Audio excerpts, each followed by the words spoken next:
Bonjour à tous, bienvenue.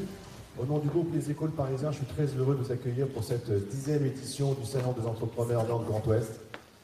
Vous serez plus de 11 000 porteurs de projets, créateurs, start-up, entreprises à arpenter les allées du salon aujourd'hui, prouvant peut-être que même s'il se passe beaucoup de choses grâce aux nouvelles technologies, rien ne remplace l'échange, le partage d'expériences et la rencontre. On a conçu depuis un an ce salon pour essayer de répondre à toutes les problématiques, pour essayer de répondre à toutes les, peu importe votre profil, le stade de votre développement. Vous devez retrouver un programme, j'espère, d'envergure avec plus de 110 conférences et ateliers auxquels vous participez, des animations, des pitchs, des espaces financement, des consultations individuelles. C'est plus de 110 exposants et 500 experts qui sont mobilisés pendant ces 2 jours pour vous accompagner et répondre à vos questions. Donc je tenais bien évidemment à les remercier pour leur présence active. Remercie aussi particulièrement les 4 partenaires officiels de cette manifestation, qui sont là depuis le début, depuis 10 ans. Bien sûr, la région Pays de la Loire, la Carène, donc Métropole, la Caisse des dépôts. Je pense que par cette action commune tout au long de l'année, mais aussi avec ce salon, ils montrent leur volonté de faire de cette terre une terre d'entrepreneurs, d'accompagner les nouveaux projets, les start-up, les entreprises. Et puis aujourd'hui, le résultat est peut-être là, parce que si on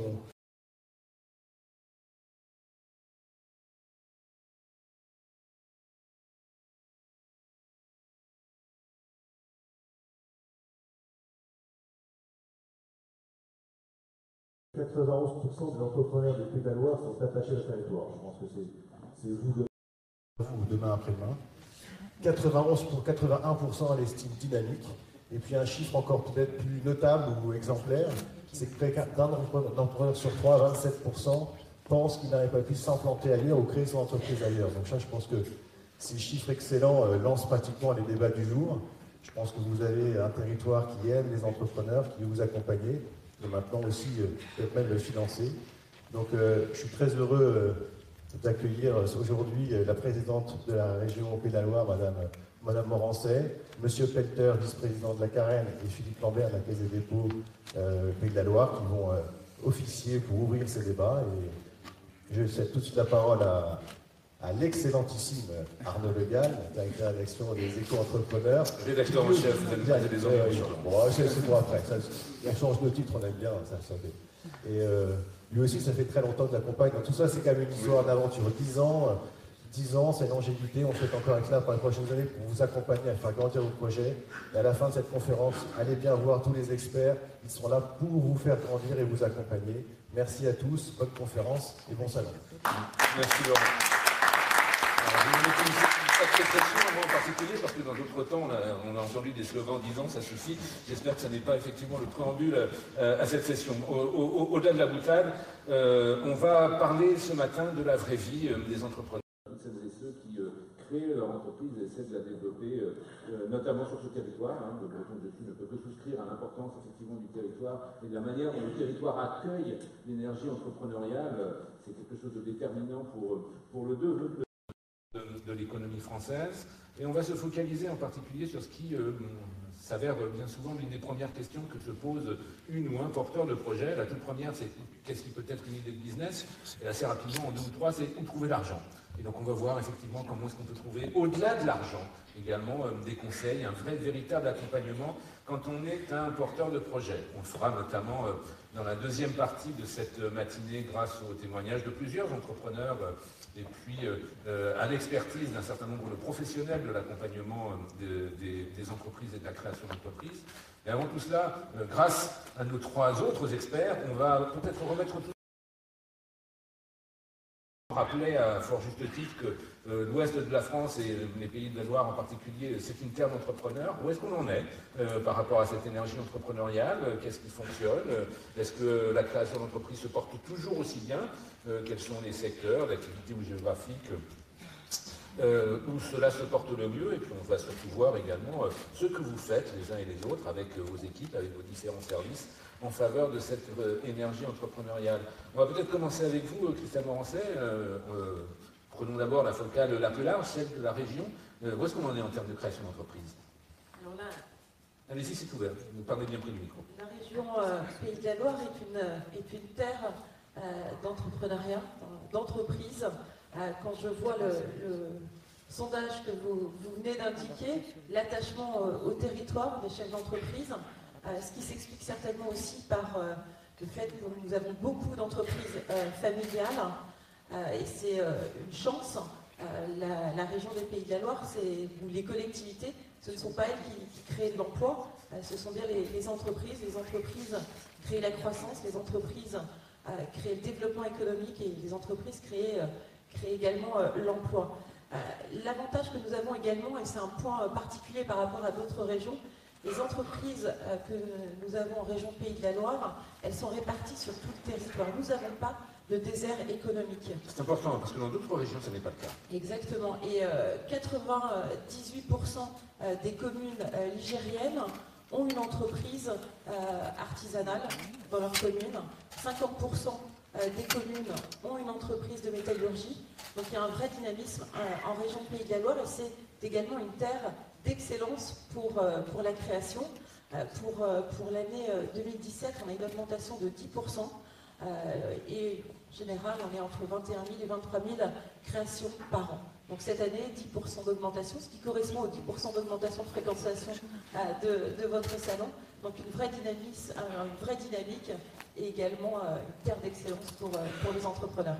Alors, coup de zoom justement plus local sur ce qu'il en est dans ce pôle d'excellence, justement, qui est Nantes, l'ensemble de Nantes-Saint-Nazaire. Jean-Claude Pelter, vous êtes vice-président de la Carène, vous êtes aussi maire, maire de Pornichet, si les informations sont toujours exactes.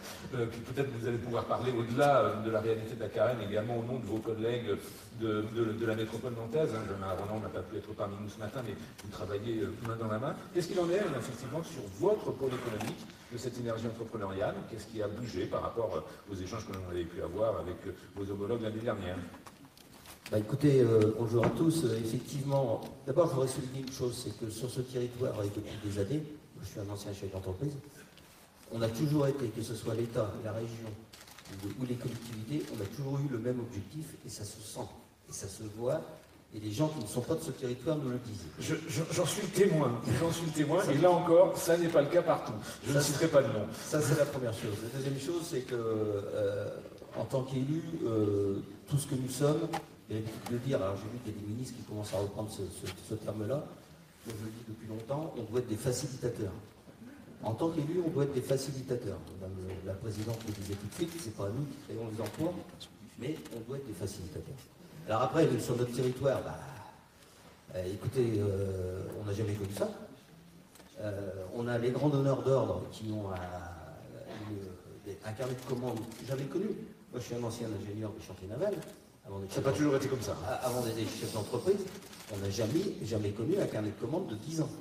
Airbus, c'était dans le même cas. Et il ne faut pas oublier, puisqu'enfin les recours vont finir par être totalement éteints, on va pouvoir faire du développement offshore, éolien offshore, sur notre territoire, ce qui va créer un nombre d'emplois important. Si vous me permettez ce commentaire, c'est quelque chose que nous, qui avons la chance avec les équipes de la rédaction des Échos de faire plusieurs fois le Tour de France chaque année, on a vraiment vu cette dynamique de reprise se manifester. Là. On en parlait, on la pressentait, on l'a vu poindre, et ça a vraiment commencé à se cristalliser depuis notamment le deuxième trimestre. Tout à fait. Alors donc, ça c'est d'abord la chance de ce territoire. Et vous le soulignez, puisque les élus Nantes n'ont pas pu venir ici, il y a effectivement une collaboration dans le Saint-Nazaire évidente. Après, en ce qui concerne le territoire de la Carène, pas le même, on a créé depuis des années le centre d'initiative locale. C'est un lieu où se retrouvent des jeunes créateurs d'entreprises qui, vous le savez, ont des difficultés financières, ont des difficultés d'installation. Donc ce lieu-là est un lieu unique qui leur permet d'abord de commencer leur activité. D'ailleurs, c'est un lieu qu'en 2020, on l'aura totalement rénové et on aura un lieu, c'est en face de la base sous-marine de Saint-Nazaire. Donc ce CIL qui permet, avec notamment la Chambre de commerce, d'accueillir des créateurs d'entreprises. Et à l'intérieur de ce CIL, on a deux dispositifs financiers. Il y en a un qui s'appelle ILO, c'est-à-dire, c'est quelqu'un qui crée son entreprise, on peut lui prêter à 0%, avec un jury, bien évidemment, on peut lui prêter jusqu'à 15 000 €. Bon, c'est pas beaucoup. Mais ça peut changer la En donne. tous les cas, ça peut aider à franchir un certain nombre d'étapes. Et puis, nous avons le dispositif aussi AID, qui lui permet de prêter aussi de l'argent jusqu'à 60 000 euros, à quelqu'un qui a créé une entreprise depuis plus de 2 ans et qui veut développer son entreprise. Ces deux dispositifs-là rencontrent un certain succès, puisque ILO, de mémoire, c'est 60 entreprises par an, 60 dossiers par an, et AID, c'est 40. Donc c'est quelque chose de très dynamique qui marche bien. Philippe Lambert, vous êtes le directeur régional de la Caisse des dépôts. Alors, bien évidemment, pour ceux qui ne connaissent pas la Caisse des dépôts et son action concrète, on a l'impression d'une institution, mais vous êtes justement aux côtés des entrepreneurs, très concrètement, sur le terrain. Avant peut-être de venir avec vous aussi, comme avec Mme Morancet, sur les dispositifs d'accompagnement, comme on vient de le faire avec Jean-Claude Pelper, votre point de vue sur, encore une fois, cette macroéconomie régionale de la création d'entreprises, qu'est-ce qui bouge, peut-être encore peut-être plus fort que d'autres choses? Écoutez, je pense que j'ai les mêmes chiffres que vous, Madame la Présidente. Nous avons une dynamique entrepreneuriale dans les Pays de la Loire qui ne se dément pas. Chaque année, on nous annonce effectivement des taux de progression, de création d'entreprises. Moi, j'avais 22 000 entreprises par an, création d'entreprises. Et donc, nous, notre objectif dans le groupe Caisse des dépôts, c'est bien sûr d'accompagner l'ensemble de ces créations d'entreprises, quelle que soit leur taille, quel que soit leur domaine d'activité, quels que soient aussi leurs besoins. Puisqu'on voit bien qu'en matière de financement, puisque c'est le sujet de notre table ronde, il faut voir en fonction de l'état d'avancement du projet, de l'entreprise, puis de son développement, que les besoins de financement vont évoluer dans le temps, et donc il faut à chaque fois que nous ayons une réponse adaptée aux besoins spécifiques donc, de l'entreprise. Donc c'est tout ce que nous mettons en place au sein du groupe Caisse des dépôts, avec la Caisse des dépôts, BPI, tous les financements, toutes les garanties, tous les fonds propres également que nous pouvons apporter aux chefs d'entreprise. Mais au-delà des outils existants, on s'est rendu compte qu'il y avait aussi un sujet de territoire. Vous l'évoquiez dans votre propos, pour nous, établissement public Caisse des dépôts, l'essentiel c'est que l'ensemble du territoire nigérien soit irrigué par cette création d'entreprise. Je pense que nous partageons cette préoccupation. C'est pourquoi, aux côtés des outils existants que vous trouverez sur notre stand, nous avons créé des dispositifs spécifiques.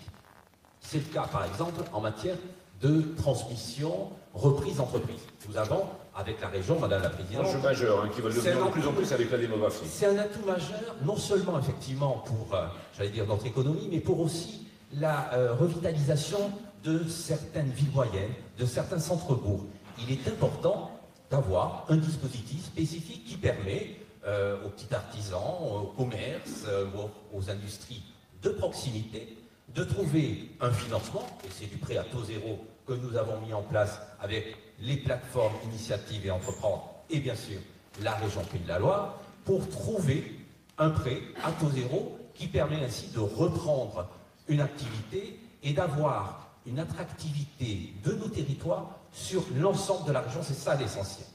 Ça, je parle en zone rurale essentiellement, mais je pourrais reprendre aussi un exemple en zone urbaine. Nous avons développé un outil spécifique visant la création d'entreprises dans les zones politiques de la ville. C'est le cas avec Nantes Métropole, avec Oser Entreprendre. C'est le cas avec la Fabrique Entreprendre également sur Angers ou au Mans.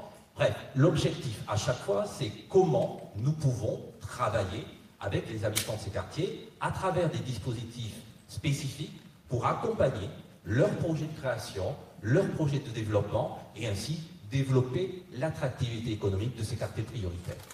Je reviens vers vous, Christelle Morancet. Alors, on a commencé justement à rentrer dans les détails d'un certain nombre de ces dispositifs d'accompagnement global ou financier de la création d'entreprises. Vous avez souligné tout à l'heure le fait que vous travaillez main dans la main avec les différents acteurs, c'est encore une fois une des forces de cette région. Plus spécifiquement, au niveau de la région, est-ce que vous pouvez nous citer quelques programmes d'accompagnement financier, mais pas forcément uniquement, dont vous êtes particulièrement fiers et dont vous pensez qu'ils illustrent bien cette logique de complémentarité? Oui, notre objectif était vraiment, par rapport aux chefs d'entreprise installés, mais également les créateurs, d'être au plus près des territoires. Vous l'avez évoqué, monsieur, et de faire du sur-mesure avec les chefs d'entreprise et également monter les leviers qui étaient à disposition et de les faire rencontrer tous les acteurs. Alors on parle souvent de guichet unique. Moi je suis plutôt favorable à l'interlocuteur unique pour faire rencontrer tous les Et dispositifs. qui sera ensuite fédérateur de compétences et de solutions. Quoi. Exactement. Ce qu'on a mis en place notamment pour les créateurs, et là, dès 2017, on a mis en place 3 dispositifs. Pays de la Loire, transmission reprise, monsieur vient d'évoquer, donc en lien direct avec la Caisse des dépôts. Également le dispositif Pays de la Loire, repreneur pour les demandeurs d'emploi, et l'ancien dispositif NACRE. Et puis on a également un dispositif dédié à la création, prime pour la création, qui vient en complément des dispositifs que j'évoquais. Pour l'année 2018, c'est une enveloppe de plus de 5 millions d'euros qui va être déployée au sein de la région Pays de la Loire. Et encore une fois, l'objectif, c'est vraiment d'accompagner les entreprises au plus près des territoires, dans leur croissance, dans l'emploi, dans leur développement, et ce, vraiment dans chaque territoire, comme vous l'avez évoqué, monsieur, à l'instant. Je pense que la logique qui semble vous animer quand on voit la complémentarité justement des solutions que vous évoquez les uns et les autres, c'est qu'en gros, si on a un projet, si on a une problématique, on a la possibilité de trouver une solution, ou au moins un apport de conseil parfaitement adapté à sa situation, au moment où on en est du parcours, en création, au moment de la création, de l'accélération. Vous essayez de pouvoir proposer du sur-mesure à tout le monde, c'est un peu ça l'esprit qui vous anime collectivement? Oui, c'est surtout de faire connaître ces dispositifs, parce que chaque collectivité ou chaque acteur, il y a beaucoup de dispositifs qui existent, mais qui ne sont pas spécialement visibles des entreprises. C'est pourquoi, j'insiste, ce n'est pas un guichet unique, mais un interlocuteur unique pour justement déployer tous les leviers disponibles pour les chefs d'entreprise. Jean-Claude Pelter, vous nous avez évoqué tout à l'heure de façon très concrète, et je vous en remercie, le dispositif très précis, du point de vue financier. Au-delà du financement, il y a d'autres choses dont vous avez envie de faire promo, ne vous en privez pas. Oui, je peux rebondir sur les propos de Madame la Présidente, parce que c'est vrai que moi, en tant qu'ancien vice-président de la Chambre de commerce, à l'époque, on parlait de guichet unique déjà. On essayait. C'est un vieux serpent de mer dans tous les domaines. C'est un vieux serpent de mer. Moi, je pense qu'on a eu un exemple cette année. On a un dispositif sur la Carène qui s'appelle les Audacity Awards. Les Audacity Awards, ça a été créé depuis 6 ans. Ça récompense des créateurs d'entreprises ou des entreprises existantes avec des produits qui nous proposent des projets innovants. Des disrupteurs, comme on dit aujourd'hui. Voilà, donc on lance un petit concours, et puis on a un jury, et puis on récompense les créateurs ou les inventeurs. Et cette année, on a eu un témoignage, on a eu de la chance, parce que cette année, c'était à Pornichet. Mais il se passe des tas de choses passionnantes, on croit bien volontiers. Très belle ville balnéaire, et pas que. Si vous cherchez. Et pas que. Donc, moi j'ai été absolument étonné par le témoignage des jeunes chefs d'entreprise, la plupart c'était des jeunes, qui nous ont dit, mais attendez, nous on est venus, et lorsqu'on a concouru pour ce prix Audacity Award, en fait on a rencontré des gens, alors je veux les féliciter, les permanents de la Carène notamment, on a trouvé des permanents qui nous ont dit, ah mais attendez, ça ce sujet-là, il faut aller voir le réseau entrepreneur. Ça, ce sujet-là, il faut aller voir le CJD. Ça, ce sujet-là, il faut aller voir la CCI. Et ça, je pense que c'est ça la meilleure réussite, en fait. Il faut que chaque structure qui existe, elle a ses ambitions, elle a ses projets. Mais ce qu'il faut, c'est que les gens qui travaillent dans ces différentes structures aient la capacité à bien réseauter, de façon à ce que le chef d'entreprise, il n'ait pas 5-6 déplacements à faire, mais qu'ils se disent tout de suite, sur ce problème-là, moi c'est ça qui va me répondre. Et ça c'est hyper important, et je vous assure, sur les Audacity Awards, on a eu des témoignages absolument fabuleux. Et que, pour reprendre la figure de l'interlocuteur unique, ou le premier interlocuteur unique qui évoquait Christelle Morancet, chacun a eu le réflexe de se dire, de passer la balle, quoi. C'est-à-dire que chacun puisse être un relais vers les bons interlocuteurs en fonction de la demande de l'entrepreneur ou du candidat à la création d'entreprise. C'est ça l'esprit global. C'est ça qui est essentiel, je pense, dans la bonne compréhension de tous les dispositifs qui existent aujourd'hui. Philippe Lambert, on va terminer avec vous justement sur cette problématique. Quand on est un porteur de projet, finalement, abondance de biens parfois peut nuire, on se retrouve face à un maquis, des tas d'aides potentielles, des tas de solutions de financement. Et puis, si on n'est pas un professionnel de ces questions, on a parfois du mal à s'y repérer. Qu'est-ce qu'on peut faire? Vous qui travaillez avec tout le monde. Alors, il faut trouver effectivement le bon interlocuteur. Mais au-delà du bon interlocuteur, je pense qu'il faut trouver aussi le bon accompagnateur. Nous, je sais qu'à la Caisse des dépôts, lorsqu'on travaille sur un outil ou un dispositif, notre souci principal est de trouver les modalités d'accompagner le chef d'entreprise, le futur chef d'entreprise, dans son projet et de voir avec lui comment il peut être suivi. Et donc là, je tiens à saluer tout le travail qui est effectué par les réseaux, que ce soit le réseau Initiative, le réseau Entreprendre, vous l'avez évoqué, mais aussi les consulaires. Bref, il y a tout un réseau qui est à disposition des futurs ou des nouveaux chefs d'entreprise pour les accompagner dans un parcours. Et on sait très bien que cet accompagnement est indispensable pour pérenniser l'entreprise, au-delà des fatidiques 3 premières années. Donc il y a l'accompagnement au quotidien, il y a aussi un accompagnement en amont qu'on a voulu mettre en avant à la Caisse des dépôts, un accompagnement en amont sur la possibilité pour le chef d'entreprise de tester. Il faut tester à un moment donné son projet, son idée, sa solution. Et donc nous avons, et j'espère dès 2018, à Angers, le Nouma, l'accélérateur de start-up Nouma que certains d'entre vous connaissent bien, qui va arriver donc sur Angers de façon à travailler avec les startups donc angevines, mais aussi au-delà sur toute la région nigérienne, pour voir comment on peut travailler à accélérer ces startups dans un écosystème numérique et électronique qui fait la force quand même de la région Pays de la Loire. De la même façon, on travaille sur Nantes Métropole à un fonds dans le cadre de la démarche Citylab, c'est un fonds d'avance remboursable là aussi, qui va permettre aussi aux porteurs de projets de tester en situation réelle, en fait, son idée, son innovation. On pense que cet accompagnement en amont est garant d'une pérennisation de l'entreprise et derrière des emplois, puisque c'est quand même notre objectif commun, la création d'emplois.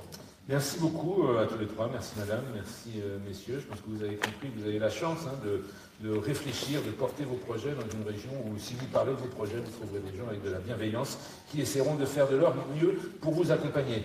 Je vais vous laisser reprendre le tour normal de cette matinée. Et nous allons accueillir les participants à la deuxième partie de cette session. D'abord 3 entrepreneurs qui vont nous faire partager leur expérience. La première, c'est Nadjet Felash, qui est la fondatrice de SpeechMe. Soyez la bienvenue, Nadjet. Elle sera accompagnée de 2 autres entrepreneurs, Benjamin Guignot, le CEO de Ornicar, et Firmin Zocchetto, qui est le cofondateur et le CEO aussi de Payfit. Bienvenue à tous les 3. Et puis nous avons 3 experts, mais aussi des professionnels de l'accompagnement. Jean-François Monceau, le responsable du département création, transmission, financement d'entreprise. J'ai rien oublié, Jean-François, à la CCI de Nantes-Saint-Nazaire.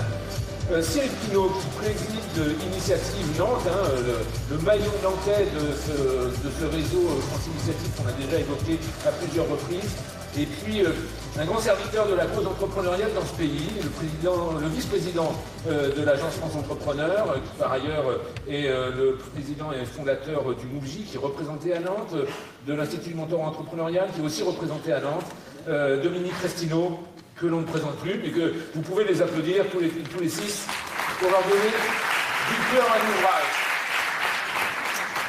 D'abord, on va commencer avec vous, amis entrepreneurs, ça va être le cas à plusieurs reprises. Vous allez partager encore une fois ce qui a été votre vraie vie, mais d'abord, pour celles et ceux dans l'auditoire qui ne vous connaissent pas forcément, une petite séance de pitch. J'aimerais que vous nous racontiez ce qu'est votre métier, ce que vous essayez d'apporter de différents sur leur marché. Et puis, pour les plus capés d'entre vous, donnez-nous un petit bilan de santé. Où est-ce que vous en êtes de ce parcours? On va commencer peut-être avec vous, Benjamin, parce que Ornicar est peut-être des 3 entreprises celle qui a été la plus visible. On a eu le plaisir de vous rencontrer, de vous retrouver à plusieurs reprises au fil de ces différents salons. Où est-ce que vous en êtes du projet et puis du développement aujourd'hui? Alors, bonjour tout le monde, merci de m'accueillir sur ce salon. Effectivement, en intro, donc moi je suis le CEO d'Ornicar. Ornicar, c'est une société qui vient révolutionner le monde de l'auto-école. On est une auto-école en ligne, on vient simplifier et rendre moins cher la formation pour passer le permis de conduire. On a une boîte qui a 4 ans aujourd'hui, enfin dans quelques jours on fêtera nos 4 ans. On a eu pas mal de blocages réglementaires parce qu'on a dû disrupter un marché de monopolistique détenu par les auto-écoles. Forcément, ils n'ont pas simplifié la tâche. Mais après 2 ans et demi de blocage, on a enfin obtenu les autorisations. Et là, ça fait 18 mois que la boîte est sur une croissance mensuelle d'environ 20%. Vous avez ouvert de nouvelles antennes, j'ai vu des papiers dans la presse sur Vannes et d'autres villes, je crois. Exactement. Nous, aujourd'hui, on est présent dans 200 villes en France pour la conduite et on prévoit un déploiement international l'année prochaine. Et où est-ce que vous en êtes en termes de santé financière? Ça pèse quoi aujourd'hui, Ornicar? Alors, on a la très bonne nouvelle parce que depuis septembre, la société est rentable.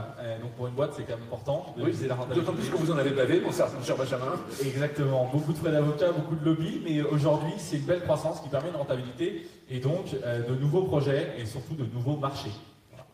Et vous, Nadia, on s'était déjà croisés dans ce genre de session. Où est-ce que vous en êtes de votre projet? Peut-être rappeler ce qu'est SpeechMe pour celles et ceux qui ne vous connaissent pas encore. Bonjour à tous. Donc, SpeechMe, c'est le tuto vidéo interactif pour les entreprises. Donc, nous proposons une solution web qui permet aux salariés de créer des tutoriels vidéo pour partager leur savoir et savoir-faire. Sur quel type de domaine, par exemple, pour ceux qui ne sont pas clients encore? Alors, ça peut être tout simplement le tutoriel pour placer la porte d'un A380 ou le tutoriel pour expliquer comment utiliser la dernière Nissan ou tout simplement comment bien vendre un nouveau produit bancaire chez BNP Paribas. Alors on est effectivement sur cette révolution globale du e-learning et de la formation à distance avec des nouveaux formats utilisant entre autres la vidéo. On en parle beaucoup, on se dit que ça va révolutionner les usages, mais est-ce que ça révolutionne aussi le business? Et où est-ce que vous en êtes du développement de vos activités? Même question pour Benjamin. Donc effectivement, on a eu une croissance très forte depuis la commercialisation de SpeechMe. Ça a commencé quand, rappelez-nous, s'il vous plaît? Alors la R&D a démarré il y a 5 ans, la commercialisation en 2015. Les petits bilans, donc, comme pour Ornicar. Oui, tout à fait. On a eu une rentabilité très très tôt, dès la première année de commercialisation. Et finalement, cette croissance de plus de 150% annuelle est liée au fait qu'on a disrupté complètement le modèle. C'est-à-dire qu'on permet directement aux salariés de transmettre leur savoir et on n'attend plus que le département formation crée le contenu. Firmin, vous êtes celui qui s'est lancé dans l'aventure peut-être de manière relative, mais le plus récemment. Qu'est-ce qu'il en est du projet Payfit, puis de votre business model au passage? Bonjour à tous, je suis extrêmement heureux d'être ici. Je m'appelle Firmin Zocchetto et je suis un des cofondateurs et CEO de Payfit. Payfit, c'est une solution pour faire ses fiches de paie en ligne et pour gérer ses employés. Donc tout ce qui est congés, notes de frais, les DRH, les office managers peuvent directement éditer leurs fiches de paie en ligne. On a monté Payfit il y a 2 ans avec mes 2 cofondateurs, Florian et Guilain. On a démarré la commercialisation il y a 1 an et demi et on a déjà 1000 sociétés qui sont clientes et qui nous utilisent. Des sociétés que vous connaissez comme Itch, comme Doctolib, Big Mama, La Ruche Kidiwi, Gameloft, des sociétés qui ont entre 1 et 500 employés. Et aujourd'hui, Payfit, c'est une équipe de 60 personnes. On était 5 il y a 1 an et demi. Et on sera 150 dans 1 an. Donc, grosse croissance en ce moment. Ouais, vous illustrez ce que je vous résume souvent quand j'entends des chiffres comme ça, c'est la génération même pas peur, quoi. Même pas peur de grandir vite et fort. On va se tourner très rapidement pour qu'ils se présentent également si besoin est, ou qu'ils présentent plutôt leurs organisations vers nos amis professionnels de l'accompagnement. Même exercice, vous avez l'habitude d'entendre des pitchs, mais cette fois-ci, c'est vous qui allez en faire pour nous rappeler ce que vous proposez aux personnes qui sont dans la salle. Jean-François, avec votre énergie habituelle, vous avez pris le micro, donc allez-y le premier. Bonjour à tous. Donc en effet, je suis Jean-François Monceau, je représente la CCI dans Saint-Nazaire ici sur ce plateau. Alors je ne vais pas vous faire un grand discours sur ce qu'est une chambre consulaire. Moi, ce que je peux vous dire rapidement sur 3 axes, accompagner les entreprises dans la pérennisation du développement de leur activité, c'est un de nos axes stratégiques.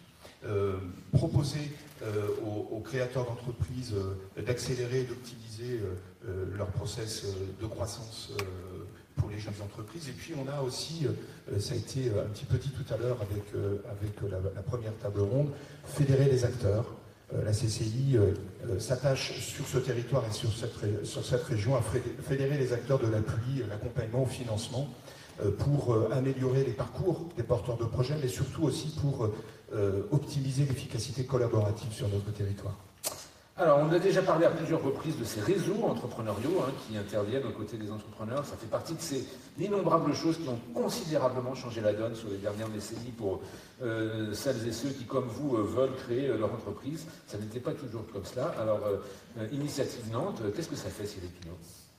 Alors, Initiative Nantes, c'est une association déjà, qui est membre du réseau national Initiative France. On est en fait une des 223 plateformes, puisque toutes ces plateformes existent, ce qu'on appelait à l'époque des plateformes d'initiative locale. Alors l'intérêt de notre association Initiative Nantes, c'est que sur la métropole, on connaît notre territoire, on a 6 permanents, un directeur, on a des chargés de développement économique qui vont en fait connaître, on va dire, tous les dispositifs de financement qui s'ouvrent à nos créateurs et repreneurs d'entreprise. Alors évidemment, tout le dispositif de notre association, c'est surtout de ce fameux prêt d'honneur qui est maintenant connu de tous, j'espère. Et on a même... Rappelez quand même le mécanisme, parce qu'on est là face à des gens qui peut-être sont très très en amont de la création d'entreprise. Alors c'est vrai que si je peux rentrer dans le détail, mais peut-être qu'on aura l'occasion un peu plus tard, mais en effet on a quasiment 6 prêts d'honneur différents. Qu'est-ce que vous fassiez de la création d'entreprise, ex nihilo, que vous repreniez un fonds de commerce, que vous rachetiez des parts d'entreprise, on s'est positionné aussi sur la transmission d'entreprise, tout à l'heure on l'a évoqué. On a également à Nantes, puisqu'on a quand même un tissu fertile de start-up, on a 3 beaux exemples ici, on a un comité innovation dédié, puisqu'en effet on a 10 comités par mois qui se réunissent, donc tous les mois, et au sein de ces comités, il y a un comité inno avec des experts de l'innovation.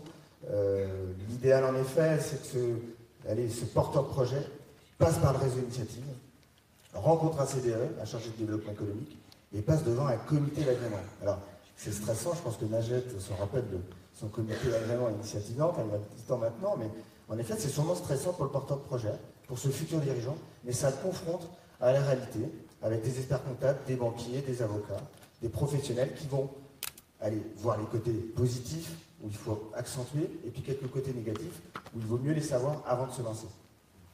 Dominique Restineau, vous intervenez ce matin en votre titre de vice-président de l'AFE. Vous avez d'autres casquettes, vous connaissez très bien le monde consulaire que représente Jean-François, parce que vous êtes par ailleurs président de la CCI de Paris. Peut-être un mot sur le rôle qu'est celui que vous concevez pour l'AFE, au-delà d'être la structure qui édite ce site de référence pour tout le monde, afecreation.fr.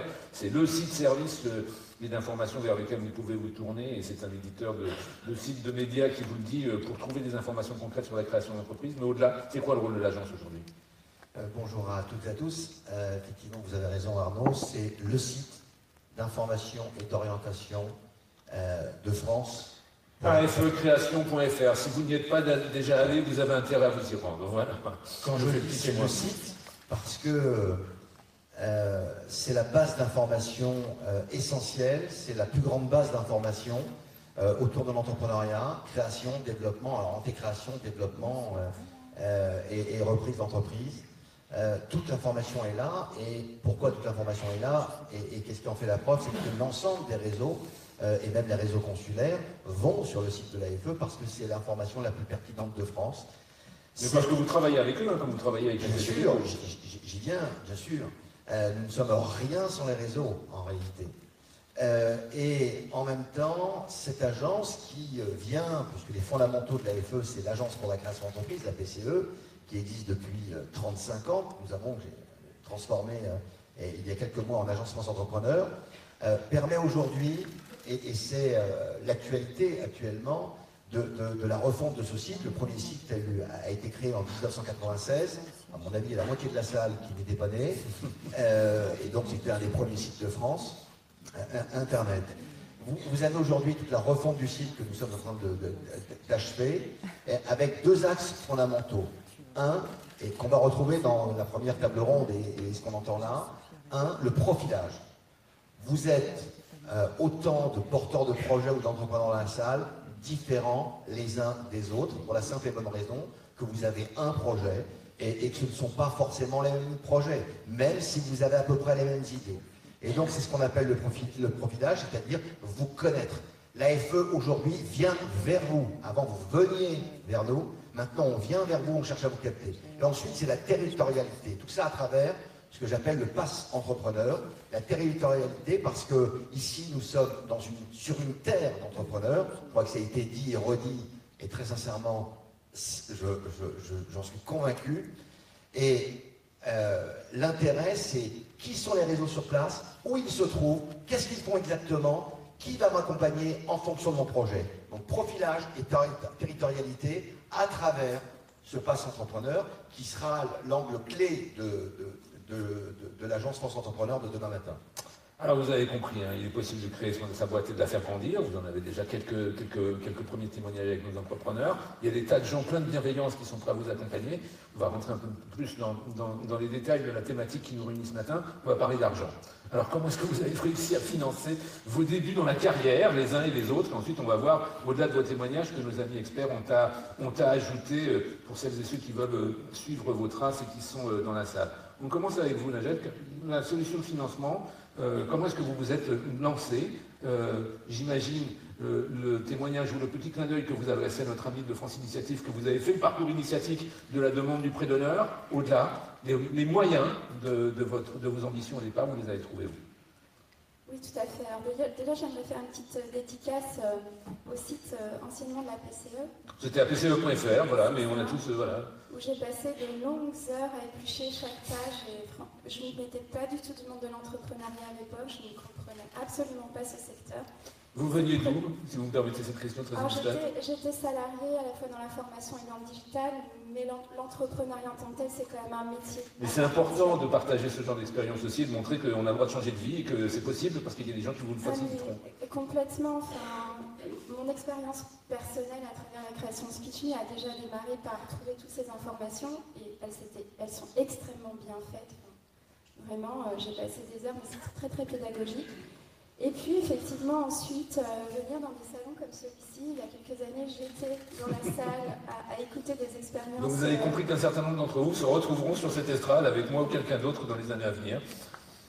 Et là effectivement, j'ai découvert Nantes Initiative, qui est Initiative Nantes maintenant, qui m'a permis d'être coachée déjà, pour m'expliquer vraiment quelles sont les grandes étapes de l'entrepreneuriat. Bien sûr, d'accéder à un premier financement, ce qui n'est pas neutre, pour déjà lancer le premier concept, pouvoir tester le produit, aller voir nos premiers clients. Le premier financement, c'était l'un des prêts d'honneur qu'évoquait tout à l'heure Cyril. Exactement. Et ce qui est super, en fait, c'est que quand vous avez un prêt d'honneur de l'initiative Nantes, ça vous fait un effet de levier pour aller chercher un prêt bancaire. Oui, parce que ça booste la crédibilité de votre projet de boîte.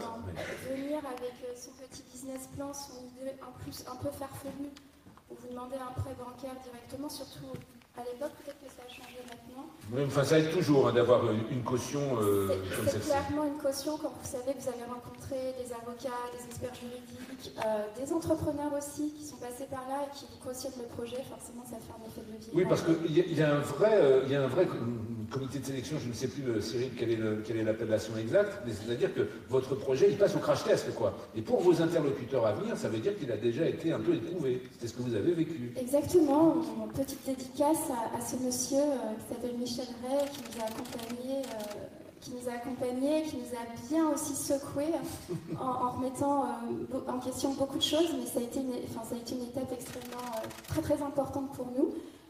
Donc passage devant des entrepreneurs, un comité de sélection, le stress qui est associé aussi forcément, parce qu'on sait que c'est la première brique de départ pour ensuite concrétiser ce projet et puis voilà, faire un effet de levier bancaire. Au passage, une petite piqûre de rappel, vous avez bien compris que pour pouvoir bénéficier de ces services, il faut déjà passer au-delà d'un certain nombre, d'une prévention qu'on a souvent quand on est au départ d'une aventure entrepreneuriale, il faut parler de son projet. Il ne faut pas croire qu'en gardant secret, ça va être la meilleure manière de préserver son avenir. Vous êtes tous d'accord, hein? Parlez, saisissez les plus moindres occasions de le passer au crash test, justement. Exactement, ça c'était une peur que j'avais aussi, c'est-à-dire qu'au départ, mon idée, je ne voulais absolument pas la partager, j'étais restée seule à me dire j'ai la super idée du siècle, il ne faut pas que j'en parle sinon on va me la piquer. Et finalement, l'expérience montre que plus vous en parlez, plus cette idée, elle bouge, elle s'améliore, à l'aide finalement de tous les regards et les conseils qu'on peut retrouver en face. Benjamin, vous aussi, vous avez parlé de votre projet au départ, et notamment dans le cadre, je crois qu'il y a un élément de concours, un concours qui a été assez déterminant dans les tout débuts de Ricard. Oui, tout à fait. Moi, en intro, j'ai un sujet, c'est que j'en vois pas mal de gens aussi qui veulent monter leur boîte, parce que je suis passé par là, on vient me demander des avis, des conseils. La crainte de trouver un financement, c'est la première crainte. Et pour moi, aujourd'hui, en France, elle n'existe quasiment plus. Si vous avez un projet, il y a tellement de solutions de financement, on en voit des exemples ici, que ça ne doit pas être un frein en tout cas à votre lancement. Écoutez ça, hein, parce que encore une fois, nous sommes un certain nombre à cette estrade à être suffisamment vieux pour avoir déjà battu la campagne il y a de cela quelques décennies. On ne pouvait pas en dire autant. Voilà. Ça a changé. Exactement. Moi aujourd'hui, en tout cas, c'est plus un sujet. Si je dois lancer une boîte, je pense que je suis très rassuré sur les possibilités de financement. Sur le cas d'Ornicar, ce qui a lancé Ornicar, c'est un concours lancé par Xavier Niel, Marc Simoncini et Jacques-Antoine Grandjean. Excusez du peu. Trois grands Donc, membres pour ceux qui ne les connaissent pas, le fondateur de Free, le fondateur de Vente Privée et le fondateur de Miti qui est maintenant de Sensi. Voilà. Exactement. Qui ont lancé un concours qui s'appelait 101 projets en 2013. C'était 101 projets financés à hauteur de 25 000 euros. Et voilà. Et donc, nous, on a eu la chance de gagner. On a même terminé premier sur ce projet-là. Il a reçu quand même 4000 candidatures. Donc, ça a été évidemment une validation de notre activité et notre premier financement. Donc, c'était 25 000 euros. Après, on a gagné un autre concours, un super concours, sans citer personne, qui s'appelle le concours Mouvi. Dont le président fondateur est à l'autre bout de cette estrade, on a Dominique Restino. Mouvi, c'est le mouvement pour les jeunes et les étudiants entrepreneurs. Exactement. Et qui nous a beaucoup aidé, parce que alors, pour le coup, le Mouvi, c'est certes un financement, mais c'est aussi un accompagnement. Un accompagnement, aujourd'hui, c'est grâce au Mouvi qu'on a trouvé nos avocats, et on en a eu besoin. C'est grâce au Mouvi qu'on a trouvé notre expert comptable, on travaille toujours avec lui aujourd'hui. Bref, donc je pense que c'est un vrai sujet, en plus du financement, ça c'était une petite parenthèse sur le Mouvi. Et ensuite, vous avez la BPI, la Banque Publique d'Investissement, qui est aujourd'hui, pour Ornicar, une véritable source de financement. Alors nous, en plus c'est à Nantes, donc j'en profite pour remercier les équipes de Nantes. Et ils ont 420 ou 430 aides différentes. Alors il faut passer par un conseiller, parce qu'évidemment vous n'y connaissez rien et vous n'y comprenez rien. Néanmoins, il y a des aides pour à peu près tous les profils d'entrepreneurs, tous les profils d'entreprise, tous les secteurs d'activité. Les montants changent, mais n'hésitez pas à vous renseigner auprès des conseillers BPI de votre département. Benjamin, vous pouvez peut-être nous donner un ou deux exemples justement de ces solutions BPI France, parce qu'on a bien compris à travers le début de votre témoignage que ça n'a pas été un long fleuve tranquille, hein, que d'être le patron d'Ornicar. Vous étiez deux, je crois, au départ, maintenant vous êtes tout seul à la barre, et donc encore une fois vous en avez bavé. À quel moment justement le fait de pouvoir vous tourner vers votre écosystème vous a-t-il permis de traverser l'une de ces tempêtes?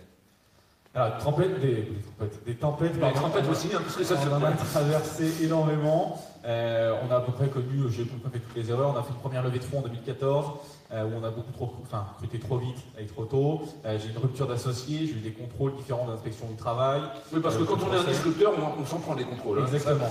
Exactement. Donc aujourd'hui, si vous ne pouvez pas vous tourner vers un écosystème, vous vous retrouvez seul face à des choses qui vous tombent dessus, l'administration française en particulier. Et si vous n'avez pas des conseils grâce au réseau que vous connaissez, donc le Mouvi, mais d'autres, le réseau d'initiative d'entreprendre, enfin bref, je ne vais pas tous les citer, c'est très compliqué de s'en sortir parce que finalement, vous n'êtes pas les seuls dans cette situation. Il y a d'autres personnes qui sont passées par là. Des ruptures d'associés, je n'étais pas le seul dans ce cas-là. On m'a présenté des gens qui avaient eu le même problème. Et donc j'ai pu échanger pour savoir un petit peu comment redresser la barre et comment récupérer la boîte, etc. Donc ça a été hyper précieux pour nous d'avoir cet accompagnement et puis d'avoir des organismes comme BPI qui, même dans une boîte qui aujourd'hui a perdu une de ses jambes, un associé, qui accepte de refinancer malgré quand même une situation pas très confortable, c'est hyper précieux parce qu'aujourd'hui, quand j'ai eu cette rupture d'associé, forcément les chiffres allaient moins bien, etc. Et puis, on commence à vous tourner le dos. En tout cas, ceux qui financent habituellement commencent à vous tourner le dos. Il ne faut pas leur en vouloir. On ne finance pas une pomme pourrie, une barque trouée.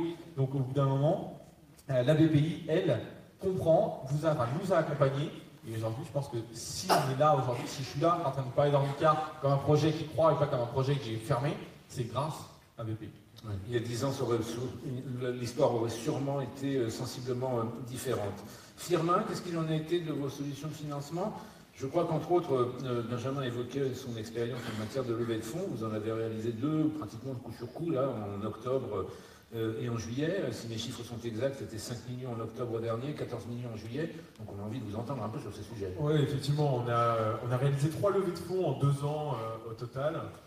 Pour un montant de 20 millions d'euros. Ça a été comme ça que vous avez financé le lancement de la boîte, ouais, pardon, ça a été comme ça. Voilà. Ça a été comme ça. En fait, il y a 2 ans et demi, moi j'avais 22 ans, mes cofondateurs n'étaient pas beaucoup plus âgés que moi, on était encore à l'école, et on commençait à travailler sur un nouveau langage de programmation pour résoudre le problème de la paye et de la gestion des employés en France. Donc un nouveau langage de programmation. Et vous n'aviez pas quelques centaines de milliers d'euros en réserve pour financer effectivement le développement de votre solution? J'avais pas cette boîte-là disponible. Du coup, on a assez rapidement, on était 3, hein, donc pas forcément besoin de fonds au départ, il suffisait de trouver un moyen de payer notre loyer. Mais ensuite, on a voulu embaucher pour aller encore plus vite, parce qu'on a vu qu'il y avait des sociétés, des startups, des entrepreneurs qui nous attendaient et qui avaient évidemment besoin de notre solution. On a fait un premier tour il y a 2 ans avec Xavier Niel. On a levé un demi-million d'euros, donc ça nous a servi à embaucher les premières personnes, les premiers payfitters qui nous ont rejoints. Les payfitters, d'accord. Oui, les personnes qui travaillent chez nous. C'est un grand moment d'avoir son premier, son deuxième, son troisième payfitter qui arrive. Et puis très rapidement, alors, il y a 1 an, en octobre 2016, là on a levé 5 millions d'euros avec Otium, qui est un fonds financé par le fondateur de Smartbox, et puis d'autres business angels comme...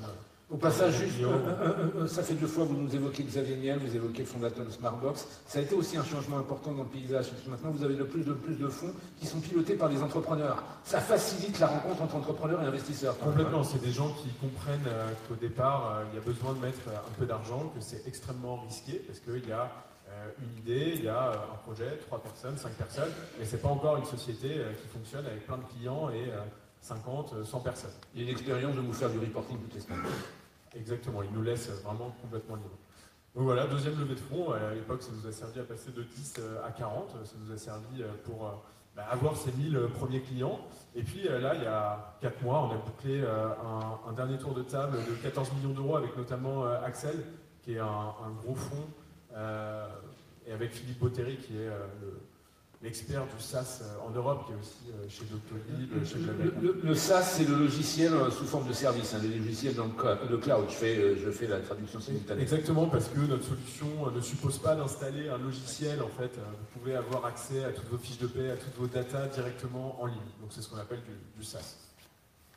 Donc on va se tourner vers nos experts. Ils sont très bons. Au passage, merci pour les équipes d'organisation des conférences. Je vois Bertine Murat, je vois Sophie Rouxel pour le plateau que vous nous avez constitué ce matin, parce que ça illustre déjà de manière très très précise et très diversifiée ce paysage de l'accompagnement, du financement, dont encore une fois la mutation est quand même un des phénomènes majeurs de la dernière décennie en particulier. Au-delà de ce qu'on vient déjà évoquer, si on est un porteur de projet, quel conseil pratique vous pouvez nous donner pour commencer à rentrer dans cette logique?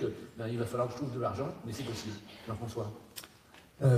Oui, des témoignages extraordinaires, des belles histoires avec des entreprises qui ont 3, 4 ans, 5 ans maintenant, et certainement dans cette salle des gens qui viendront témoigner aussi dans 3-4 ans avec ces mêmes belles histoires. Pour autant, en effet, il faut démarrer. Et pour cela, et ça a été dit à plusieurs reprises, en tout cas par ces 3 témoins, le réseau, c'est le facteur clé de succès du démarrage d'un projet, du démarrage d'une entreprise. Alors sur ce territoire, on a beaucoup de chance. Quand je dis sur ce territoire, bien sûr, je peux focaliser sur la Loire-Atlantique, mais globalement sur notre région Pays de la Loire, ça a été dit par les élus tout à l'heure, les gens, les collectivités, les structures travaillent ensemble. Et ça, c'est extrêmement facilitant pour vous, porteurs de projets. Alors, côté CCI, nos missions, je les ai précisées globalement tout à l'heure.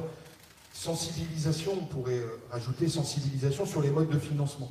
On vient d'avoir autant de témoignages, autant d'outils, autant de modes de financement qui ont été utilisés par les chefs d'entreprise.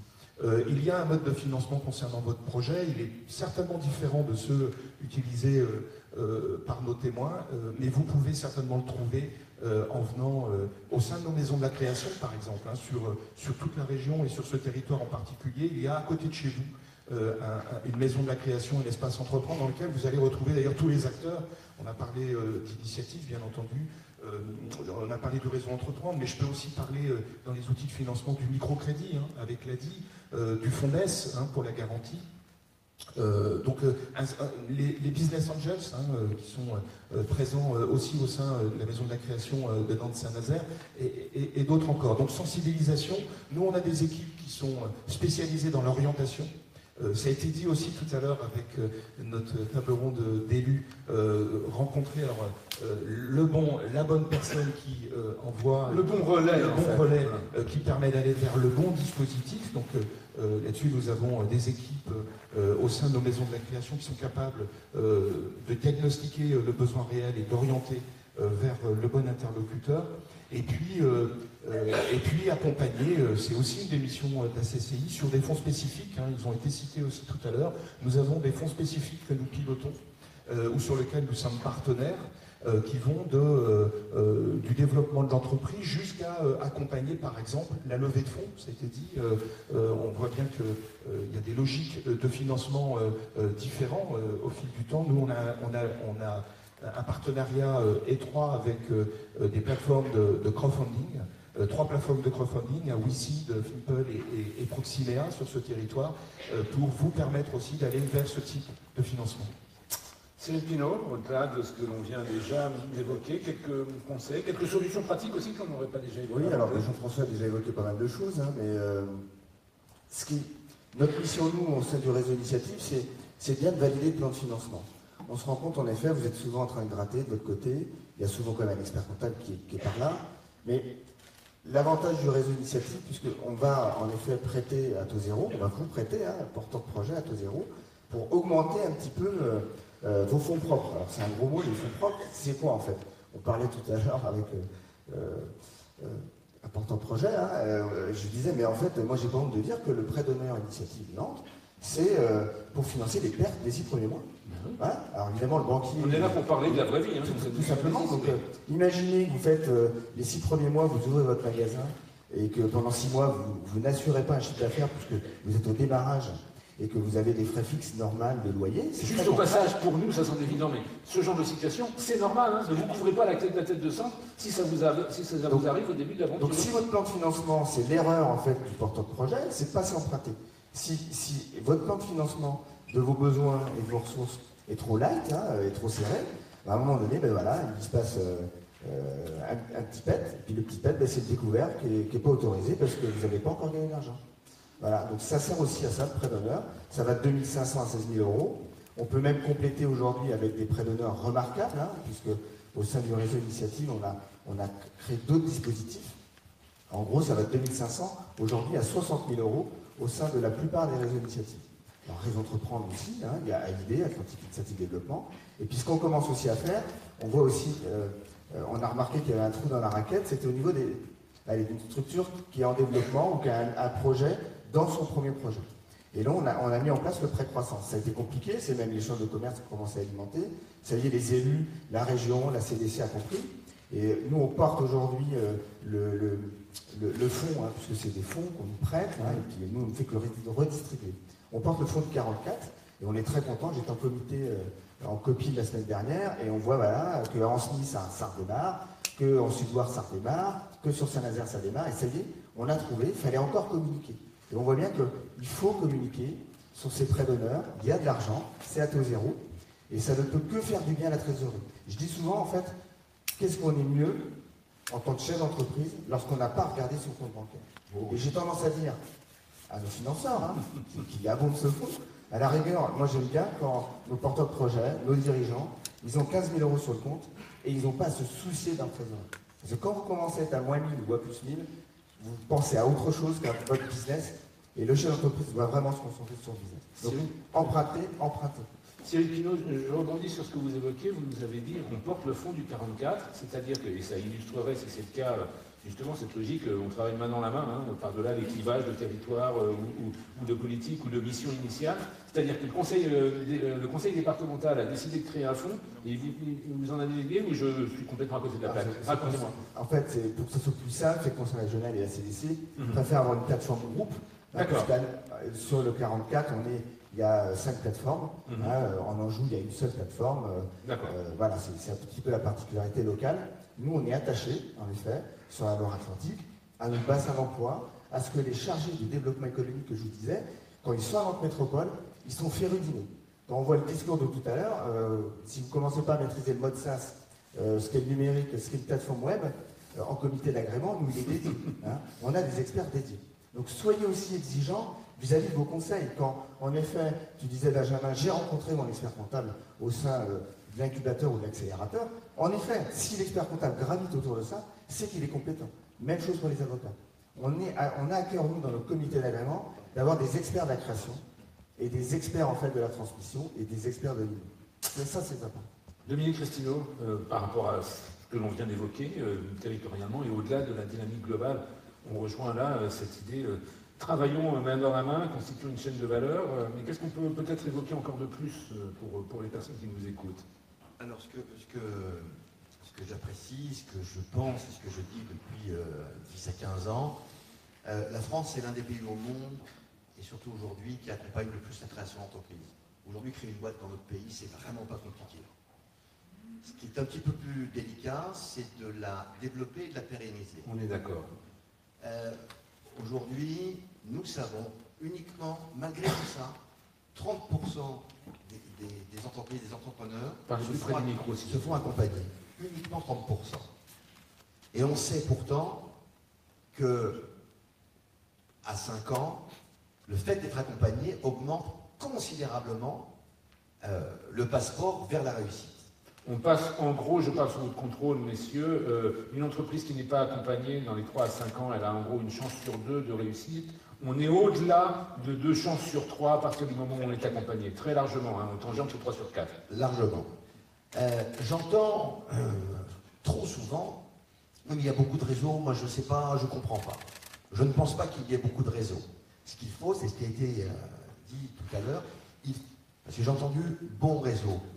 Je ne crois pas qu'il y ait de mauvais réseaux. Il n'y a que des bons réseaux.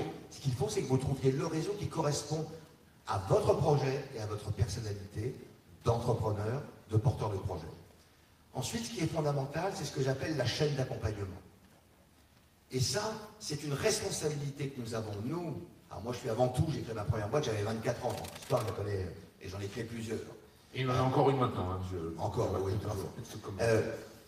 La responsabilité que nous avons, nous, alors, précédemment, les politiques, les élus, les associations, les réseaux d'accompagnement, c'est de pouvoir travailler ensemble. Tout le monde ne peut pas travailler avec Pierre Paul Jacques en permanence, mais il y a des systèmes affinitaires, non pas, j'aime bien, alors bien sûr, il y a toujours l'histoire des hommes, et des femmes, bien sûr, qui vont bien s'entendre, mais en fonction des projets, de construire et de monter des projets ensemble. C'est tout le travail qu'à l'AFE, on a cherché à avoir sur bien sûr de la digitalisation. Vous aurez compris qu'avec Jean-François, mon voisin, et je connais bien l'écosystème des chambres de commerce en France, qui est un tiers de confiance. Là, se réunissent, et à la Chambre, une initiative que je trouve remarquable, c'est que les acteurs sont physiquement présents. Ça n'est pas le cas partout en France. Ça marche très très bien ici. Et ça change la donne, hein, parce que c'est un sport de contact quand même. C'est un sport de contact. Mais ce qui est important, c'est de travailler dans cette chaîne d'accompagnement. Moi, quand je prends, juste pour des exemples que je connais, merci Benjamin pour le mot quand on accompagne des jeunes de 18 à moins de 30 ans à travers un concept que j'ai importé du Québec il y a 12 ans, le mentorat pour entrepreneurs, qu'on les aide à grandir, on les prend entrepreneurs. Avant, il y a des réseaux d'accompagnement qui accompagnent en création. Ça n'est pas le job des Mouv'J. On travaille avec les autres là-dessus. Et ensuite, on va les accompagner pour qu'ils développent leur entreprise à travers cette relation mentorale. Ensuite, quand ils grandissent, on les envoie à l'Institut du mentorat, où là, c'est la croissance des entreprises pour aller vers les millions de chiffre d'affaires et de marge aussi, important. Comment dirais-je? Et là, je retrouve la Chambre de commerce, notamment à Nantes, qui porte ce dispositif de l'Institut du mentorat entrepreneurial. Donc c'est de travailler ensemble. En 2 mots, Dominique, pour celles et ceux qui ne savent pas ce que c'est que le mentorat, un pitch là-dessus. C'est un dispositif, alors c'est les mêmes au Mouv'J et à l'IME, sauf que j'ai commencé par l'IME, entreprise à fort potentiel de croissance. Il y a 12 ans, personne ne s'occupait d'accompagner un entrepreneur qui voulait grandir. Et les boîtes qui grandissaient, mais personne. L'argent, oui, mais il ne faut pas que de l'argent. Et donc c'est un entrepreneur, exclusivement un entrepreneur qui a vécu les choses, qui va accompagner un autre entrepreneur, qu'il ait 20 ans ou 40 ans, sur un process de 18 mois, sur des rencontres mensuelles, où un mentor ne donne pas de conseils. Un mentor est là pour aider l'autre à se poser les bonnes questions, à avoir un effet miroir, à avoir une confrontation positive. Le mentor ne peut pas investir dans mentorer jusqu'à 2 ans après la fin du programme. Il n'est pas de son secteur d'activité, parce que nos mentors sont quasiment tous en activité, et toutes, en activité, ou en tout cas en affaires. Et la relation est basée sur la confiance et la bienveillance. Il faut du conseil, il faut du coaching, il faut du parrainage. Tout ça, c'est excellent. Et il faut du mentorat parce que c'est une relation totalement différente de cet accompagnement. Vous avez le mentorat donc à l'IME, l'Institut du Mentor Entrepreneurial, et pour les jeunes, parce qu'aujourd'hui, il y a la segmentation de l'écosystème entrepreneurial. Il y a un écosystème quand on a entre 18 et 20 ans, quand on est davantage orienté sur les startups, mais pas que sur les startups. On a un grand prix national qui est lancé aujourd'hui au Salon des entrepreneurs de Nantes. J'aime bien qu'on le lance au Salon des entrepreneurs de Nantes parce que Nantes est véritablement une terre d'entrepreneurs. Comment dirais-je, il y a beaucoup d'argent à gagner, tout ça, c'est pour les jeunes entrepreneurs, et certains qui font déjà plusieurs millions d'euros de chiffre d'affaires. Et je vous invite à postuler, ceux qui ont entre 18 et 27 ans. Je vous invite, il y a beaucoup de choses à faire et beaucoup de choses à gagner. Et ça, c'est cet écosystème où on doit travailler ensemble et où on doit s'envoyer les uns vers les autres les candidats qui vont grandir. C'est ça l'enjeu que nous avons, c'est ça la responsabilité. Et tout ça, vous pouvez le trouver de manière digitale avec l'AFE et ensuite avec la Chambre de commerce, parce que c'est un tiers de confiance, mais également avec tout ça, les réseaux d'accompagnement, qui ont chacun leur spécificité. Et il n'y en a pas un qui est mieux que l'autre. C'est ceux qui vous correspondent ce qui est important. Alors, on a évoqué tout à l'heure les solutions de financement, notamment pour le lancement des entreprises, pour ensuite la croissance de ces entreprises, quand tout va bien. Tout ne va pas toujours bien. On a parfois des tempêtes à traverser. On a parfois, c'est important aussi, des pivots à réaliser, c'est-à-dire que finalement on gagnera de l'argent, pas tout à fait avec la solution, le type d'offre ou le type de circuit auquel on songeait au départ. Est-ce que là aussi on trouve des gens pour vous accompagner ou est-ce que quand ça galère, quand il faut changer de cap, on est tout seul? Quelle est votre expérience à toutes et tous, Najette, Benjamin? Allez-y. Moi, quelque chose qui m'a frappée, c'est que dans tous les accompagnements et les prêts d'honneur que l'on a pu avoir, effectivement, de l'Initiative Nantes, puis Réseau Entreprendre, puis BPI, puisque même la région Pays de la Loire nous a aidés par d'autres aspects. Ce que j'ai pu remarquer, c'est qu'à chaque fois, en fait, on investissait avant tout dans l'équipe, avant l'idée.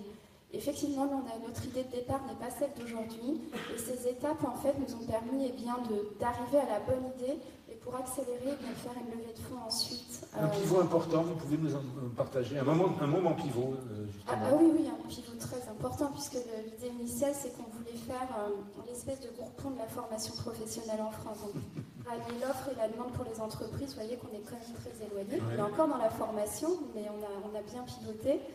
Et ça m'a frappé, c'est-à-dire que, positivement, c'est-à-dire qu'on investit d'abord dans l'équipe, les entrepreneurs, dans leur capacité à écouter les conseils, à se remettre en question et finalement à pouvoir réaccélérer par la suite. Et avec une certaine bienveillance, il faut changer de cap parce qu'on se dit que voilà...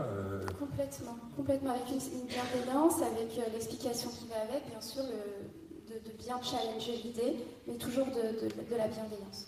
Benjamin, vous qui avez dit encore une fois, la résilience, c'est l'art de naviguer dans les torrents. En la matière, vous avez quand même été un peu gâté. C'est clair. Oui, moi ce que je voulais dire, c'est que, bon, déjà, quand même, les réseaux pour vous accompagner, c'est super. C'est quand même pas eux qui vont bosser à votre place. C'est pas ce qu'on disait quand même. Non, vous avez raison, il faut quand même casser les mythes qui peuvent commencer à circuler. Je ne voudrais pas qu'on se dise, ok, je vais créer ma boîte, puis je vais aller voir tous les réseaux qui vont pivoter à ma place. C'est des conseils qu'il faut prendre, mais vous avez parfois autant de conseils que de conseillers. Donc c'est quand même vous, le chef d'entreprise, c'est à vous de prendre les bonnes décisions. Après, dans ce qui concerne le pivot, moi il y a une définition de la start-up que j'aime bien, parce que c'est toujours très difficile. Quand les journalistes nous demandent, ok, c'est quoi pour vous une start-up? En fait, j'en sais rien. Moi, la définition que j'ai entendue qui me plaisait le plus, c'est une société qui n'a pas encore trouvé son business model final. Donc, aujourd'hui, quand vous êtes certain... C'est pas mal, ça. Je trouve que c'est une vision qui est intéressante. Et ça vous permet de se dire, ok, en fait, quand on est toujours à la recherche de son vrai business model, on est encore une start-up. Après, quand on l'a vraiment trouvé et qu'on creuse là-dedans, on devient une PME, un grand groupe, etc., une pays. Nous, pivoter, on a fait des pivots. On en a fait... à la base, on voulait être une auto-école en ligne. Pour ça, il faut avoir un agrément. L'agrément permet de vous faire rémunérer pour l'enseignement de la conduite. On n'a pas eu cet agrément, enfin on a mis 2 ans et demi à l'obtenir, suite à des lenteurs administratives, sur une auto-école là en 3 semaines en moyenne. Vous êtes gentil des lenteurs administratives, on vous a franchement mis des bâtons dans les roues. Ouais. Je tape sur personne. Non mais moi je me permets de rappeler. Et donc puisqu'on n'a pas le droit de se faire rémunérer pour l'enseignement de la conduite, on a décidé en août 2015 de pivoter. Donc on a lancé des heures de conduite, mais c'était de la location de voiture à double commande. Vous ne payez pas pour l'enseignement, mais vous payez pour la location de la voiture. Voilà. Et la prestation d'enseignement qui est fournie est faite à titre gracieux. Alors, chacun en pense ce qu'il veut. Aujourd'hui, c'était légal. On respectait la loi et toute la loi. On prenait des bouts de loi un peu partout, mais c'était légal. Et ça nous permettait finalement de commencer notre activité pour préparer les élèves au permis de conduire. Ça a été un premier pivot. On a eu les autorisations, on a fait un pivot inversé. Je ne sais pas si ça existe, mais on est revenu sur l'activité de départ. En gymnastique, ça doit exister, ou en patinage artistique, des trucs un peu risqués, quoi. Donc on a dû demander à tous nos partenaires indépendants, les professionnels, de changer leur activité sociale, de ne plus être loueur de voiture, mais de redevenir enseignant de la conduite. Bref, donc c'est un autre pivot, on est redevenu une auto-école en ligne. Et là, aujourd'hui, si on devait penser à un pivot dans les mois à venir, c'est que je pense qu'on est encore une start-up parce que mon vrai business model, c'est pas l'enseignement de la conduite. C'est certainement l'accompagnement de mes élèves dans leur première étape de conducteur, et puis ensuite de devenir, in fine, l'interlocuteur principal entre le conducteur et la voiture. Je suis le mieux placé pour aller vendre des voitures, pour conseiller sur le choix d'une voiture, d'une assurance, d'un entretien, d'un suivi, de tout ce que vous voulez qui est lié à la voiture. Vous avez des dizaines de boîtes qui se créent pour améliorer l'interface entre le conducteur et la voiture, pour améliorer le contact entre le conducteur et la voiture. Ce qui est certain, c'est que chez Ornicar, je suis le premier à savoir que tel ou tel individu va devenir un conducteur. Donc, je pense que je vais devoir me diriger sur ça, pas parce que l'activité n'est pas rentable, mais parce qu'il y a un plus gros marché à aller chercher, et peut-être que ça sera mon vrai business model. Alors ça, je rebondis, parce que ça, c'est un moment d'esprit d'entreprise en action. C'est-à-dire que l'entrepreneur, et celui qui sera éventuellement le patron d'une entreprise qui grandira véritablement, il a ce genre de réaction. Vous l'avez dit tout à l'heure, hein, vous arrivez là à une entreprise rentable, vous en avez bavé depuis des années pour arriver à cela, mais l'entrepreneur, c'est celui qui se dira, bon d'accord, on arrive dans le vert, mais ça ne suffit pas. Il doit y avoir, dans notre écosystème, un truc vraiment unique et qui pourra transformer très fort à trouver, on va aller le chercher. C'est ça, en fin de compte.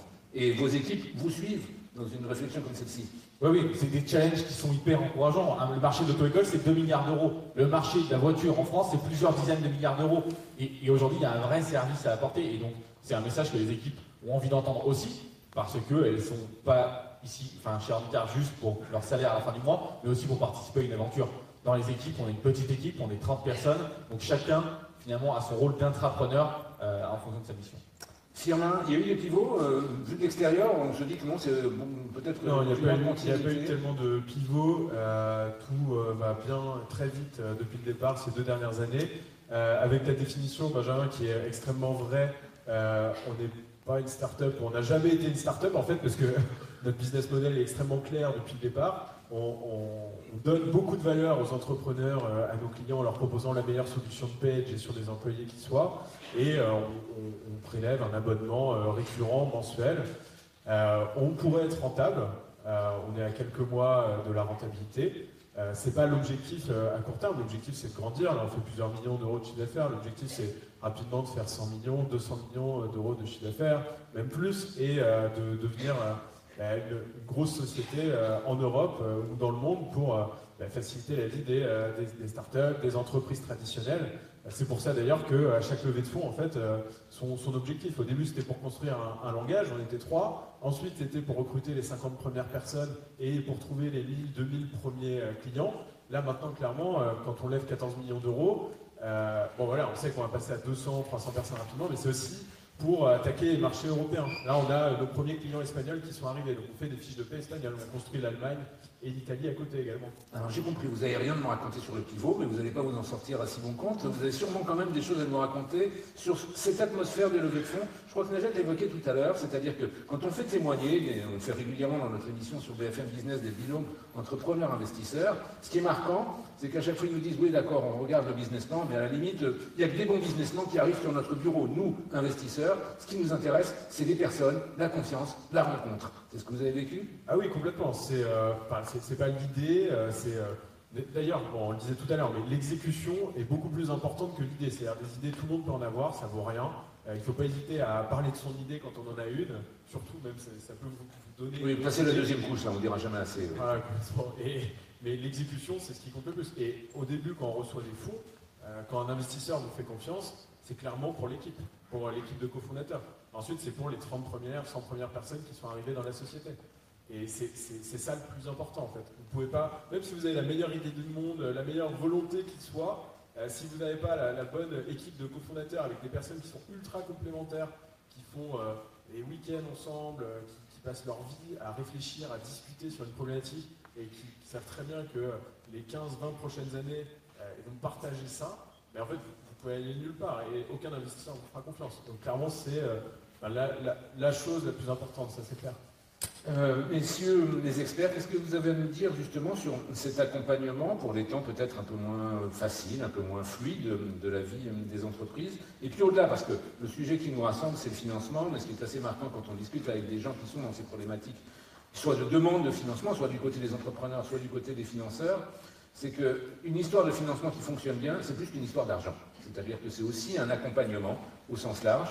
Comment est-ce que ça fonctionne? Qu'est-ce que vous avez comme élément complémentaire à nous apporter? Allez-y, Jean-François. Ouais, je vais en plus réagir à ce qui vient d'être dit, parce que dans cette salle, peut-être tous, vous ne vous reconnaissez pas comme des start-up, comme elles sont présentées aujourd'hui. Pour autant, les témoignages qui ont été apportés là sont essentiels pour vous, parce que l'agilité que vous allez devoir avoir dans vos propres projets, c'est la même agilité que nos amis chefs d'entreprise viennent de présenter dans leur logique de pivot. Nous accompagnons avec l'ensemble des réseaux sur ce département 4500 porteurs de projets tous les ans. Je peux vous dire que lorsque l'on fait les rencontres avec ces chefs d'entreprise, plus de 50, peut-être 60% d'entre eux, lorsqu'ils créent leur entreprise et très rapidement après la création, sont déjà dans un changement de modèle ou dans une activité complémentaire ou même différente qu'ils n'avaient pas estimée au départ. Agilité, capacité à se remettre en cause. Et donc ça, c'est des choses que vous devez avoir en tête et qui permettent d'être d'autant plus agile, comme ça a été expliqué là. Et puis, cette remise en cause, c'est aussi identifier les signaux faibles qui permettent très rapidement à un jeune chef d'entreprise de se rendre compte que ça ne va pas faire, qu'il va aller au mur, qu'il va peut-être se mettre en difficulté. Souvent, le premier réflexe, c'est de se courber, de rétracter le cou dans les épaules et puis d'essayer de se cacher de cette situation. C'est forcément l'inverse qu'il faut faire. Lorsqu'on se retrouve dans une situation qu'on ne comprend plus, une situation qui ne correspond pas à ce qu'on avait écrit, dans un business model, par exemple, dans un business plan qui a même été vu par un expert comptable, initialement, et qui ne correspond pas à la réalité, eh bien là, il faut s'en ouvrir très très rapidement au réseau qui vous entoure. Bien entendu, l'expert comptable, c'est la première personne, mais les réseaux, et d'expliquer qu'il y a quelque chose qui ne passe plus. Et c'est qu'en faisant cet exercice-là, en admettant qu'il y a des choses à changer, en ayant la capacité de le faire, qu'on peut commencer à se développer. Ce que dit Jean-François, on a du mal à croire, nous, en effet, on prête de l'argent, alors on n'est pas une banque, mais à la présidence d'Initiative Nantes, j'ai à cœur quand même que l'argent qu'on a prêté à des dirigeants d'entreprise, on le recouvre bien. Mais à un moment donné, on voit très vite... Oui, ce sont des prêts, il ne faut pas l'oublier. C'est des prêts, hein, donc moi, si vous ne remboursez pas, évidemment, c'est de l'argent que je ne peux pas reprêter à d'autres projets, et donc je suis vigilant. Alors évidemment, maintenant, c'est simple, là, tout est automatisé, c'est de la data.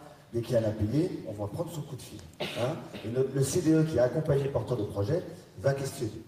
Et au sein du réseau d'initiative, on s'est dit, mais c'est pas possible, on ne peut pas prêter de l'argent et s'arrêter à ça. Et c'est pour ça qu'on a travaillé longuement, en tout cas national, sur le parrainage. Et à chaque comité d'agrément aujourd'hui, à la fin, on demande en fait au porteur de projet si en effet il a le prêt et qu'il est lauréat à l'initiative, s'il a besoin d'un parrainage et quel type de parrain.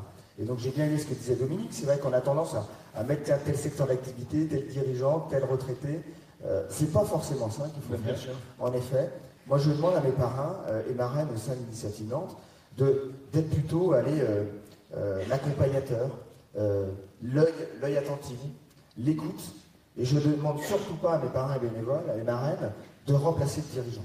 En effet, il y a quelques personnes qui sont là et qui disent pourquoi je ne serais pas dirigeant, voilà. Bon, à un moment donné, c'est un métier, ça s'apprend, c'est pas inné. Hein. Et à un moment donné, moi je dis souvent, les plus le résultat de ces échecs que de ces réussites. À un moment donné, il y aura des échecs, vous en avez peut-être eu, et vous allez rebondir. Mais quand vous êtes tout seul dans l'échec, ça devient un peu compliqué. Donc parrain, marraine, voilà, c'est aussi encore une autre mission de notre réseau initiative. Alors ceux qui me connaissent savent que j'ai une petite obsession, ce sont certaines citations historiques. Ce que vous venez de dire me rappelle une phrase de Churchill. Il disait que la réussite, c'est d'aller d'échec en échec sans jamais perdre son enthousiasme. C'est aussi vrai pour l'entrepreneuriat. Et pour garder son enthousiasme, en effet, il faut être plusieurs. Moi, j'ai bien aimé quand même ce que le discours de Benjamin et de Firmin, et puis de Najette, évidemment. Oui, ils sont tous les trois parfaits. Hein. Non, mais c'est vrai, ils ont été très bien choisis. Le business model, quand même. Parce qu'on en a parlé un petit peu vite. Alors, on parle de disruption. Je reste persuadé qu'il y a encore des business models. Hein. Je pense que le coiffeur, ça va être compliqué de le mettre sur Internet. Hein. Donc, il y a quand même quelques métiers où le business model, il est là. Il y a juste quand même à regarder et pas s'installer n'importe où. Les entreprises ne meurent pas à cause de trop de charges, elles meurent par insuffisance de chiffre d'affaires. Donc, j'invite quand même tout le monde à se poser la question, est-ce que je vais vendre? Qu'est-ce que je vends? Et la marge. Et la marge aussi. En agence, on a appris marge ou crève. Marge ou crève. Alors après, vous pouvez faire, évidemment, vendre beaucoup de chiffre d'affaires et être en perte de marge. Mais je parlais plutôt des frais généraux, des frais fixes, des frais de structure. Et en effet, nous, on a à cœur au sein de l'Initiative Nantes, lorsque vous passez par l'Initiative Nantes, vous faites un dossier de financement. Et on est très, très, très à l'écoute de la composition de votre chiffre d'affaires. Et en effet, c'est pas parce que vous allez constituer votre société, aujourd'hui, ça y est, en un seul clic, c'est fait, qu'il va se passer grand-chose. Donc parlez en effet de votre projet, testez votre offre, hein, et posez-vous la question, mais qu'est-ce que j'apporte à mon client, à mon futur client? Et commencez déjà à vendre, même si la structure n'est pas tout à fait créée, on trouvera toujours une solution. Donc testez cette offre, et puis peut-être qu'il y a une disruption à faire à un moment donné.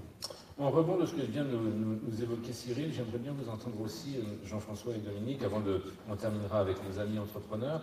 Si on voit bien, hein, la vie entrepreneuriale, elle est faite d'aléas, peut-être de pivots nécessaires, et puis franchement, parfois de vraies plantades. Où est-ce qu'on en est, justement, sur l'évolution de cet écosystème par rapport à l'échec, aux difficultés, au rebond? Alors, je vais rebondir sur ce qu'a dit tout à l'heure Firmin. L'exécution. Les idées, je voudrais vous donner un petit exemple. Aujourd'hui, on lance au niveau national le prix Bougie. Tous les ans, là, en 2017, c'est pour l'année prochaine, en 2017, c'était 1100 dossiers. On en a validé 350. Si vous saviez le nombre de projets qu'on arrive à voir et on se dit, mais ils se connaissent, c'est le même projet. Alors qu'ils habitent à 400 km d'intervalle, et il y a les mêmes idées, il y a les mêmes projets. Et très souvent avec une thématique, tous les ans il y a une petite thématique, c'est assez hallucinant. Donc l'importance de pouvoir parler de vos projets, c'est, comme l'a dit Najette, c'est pas perdre sa super idée. L'idée elle est partout, elle coule partout. L'intérêt, c'est cette ouverture d'esprit. Ne prenez pas les gens, parce que c'est l'erreur que trop souvent je vois. On essaie de convaincre l'autre qu'on a une bonne idée. Surtout, soyez imperméables. Prenez toutes les contradictions qu'on vous apporte et essayez d'apporter la réponse à chacune des contradictions que vous entendez. On gagne avec la différence de l'autre. C'est avec ça, on s'enrichit des différences. Quelqu'un qui ne pense pas comme vous a peut-être une autre vision, mais c'est peut-être votre client. Écoutez-le parce que si vous ne trouvez pas la réponse à ce qu'il vous dit, peut-être que ça sera beaucoup de monde derrière qui auront un problème. Je reviens à votre question, je l'ai perdu. Où est-ce qu'on en est Le rebond. Le rebond et la possibilité, effectivement, le droit au plantage. Alors, dans ce pays. Le droit à l'erreur est d'actualité aujourd'hui. C'est pour ça que je me permets cette petite allusion. Alors, il y a déjà en 2013, il y avait, on a enlevé les 0,40 quand on a fait faillite et tout ça. Le 0,40, c'était la marque d'infamie, ce qui vous valait être inscrit à la Banque de France si vous aviez effectivement planté votre boîte, même avec la meilleure volonté du monde. Voilà, là c'est le tatouage, vous l'avez pendant un moment celui-là. Donc tout ça, ça s'enlève, c'est très bien. Le rebond. Aujourd'hui, vous savez que le gouvernement a lancé des groupes de travail, notamment un qui est croissance, développement et tout ça, et rebond. Moi, c'est un sujet qui, non pas me passionne, mais qui est extrêmement important pour moi.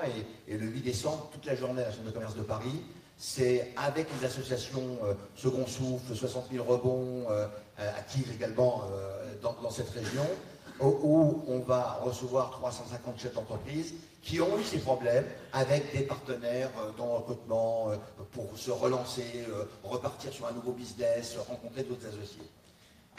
L'échec, ça fait partie de la vie des entrepreneurs. j'ai envie de dire, le vrai métier d'un entrepreneur, c'est de gérer les emmerdes tous les matins. Le reste, c'est le collaborateur qui les gère. On développe le business. Notre métier à nous, en tant qu'entrepreneur, c'est de gérer les emmerdes. C'est ça, c'est comme ça. Mais surtout, moi, j'ai pas envie de faire le grand truc, si on n'a pas échoué, on n'est pas bon, comme les Américains. Moi, j'ai eu la chance de développer des boîtes. Et je préférais ça en réalité. J'avais pas envie de me planter. Mais ça fait partie de la vie du chef d'entreprise. C'est des choses qu'il faut accompagner. Je pense qu'aujourd'hui, les mentalités changent. Voilà, et c'est extrêmement important parce qu'en clair, vous avez un indice extrêmement important en France aujourd'hui, qui est sur le site de l'AFE, qui s'appelle l'indice entrepreneurial français, qui mesure la chaîne entrepreneuriale et qui mesure les freins à la création d'entreprise.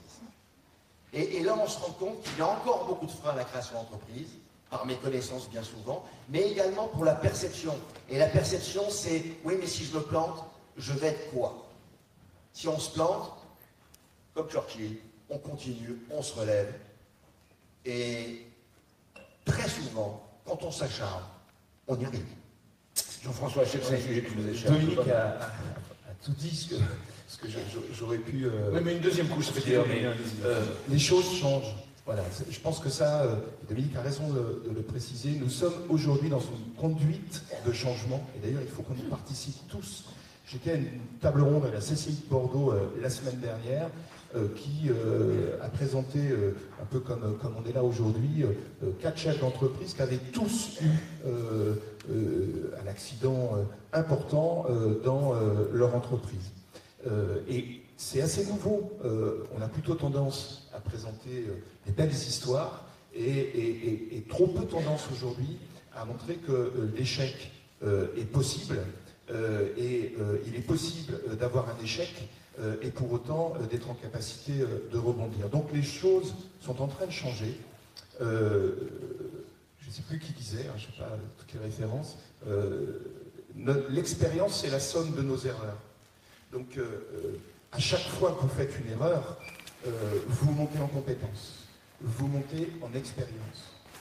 Et il faut en effet se baser sur ça pour se dire que des erreurs vous allez en commettre, il faut qu'elles nuisent le moins possible à vos projets, peut-être que ça nuira totalement à votre projet, il faut se faire accompagner, il existe, Dominique les a cités, beaucoup de structures qui aujourd'hui accompagnent des chefs d'entreprise qui sont en difficulté, ça aussi c'est nouveau, hein, il y a 7 ou 8 ans, il n'y avait pas autant d'associations, de compétences qui se mettaient au service des entreprises qui étaient en difficulté.